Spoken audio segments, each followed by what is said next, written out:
So we're gonna talk about your under eye area here, because I noticed mine were getting worse. And every feature in Chinese face reading has three reasons: time of life, physical, and spiritual.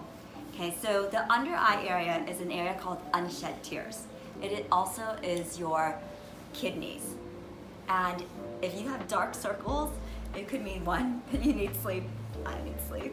Okay, and it's not just regular sleep, it's really deep, restful sleep.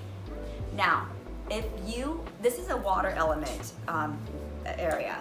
So some people who are strong in their water element or born in the year of the water element, they may have under eyes all their life.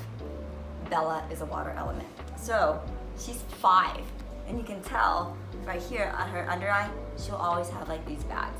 Okay, this area is also harnesses your fears, and it's called unshed tears. So I never used to cry before, but now I cry all the time, and it's actually really good, and it's a form of release. When I do my clearings, sometimes I'll yawn and then water will be released from there, and that's just me clearing something for them that needs to come out. So if you're crying a lot right now, embrace it. It's your water element coming out, and it's you releasing unshed tears, feelings, traumas,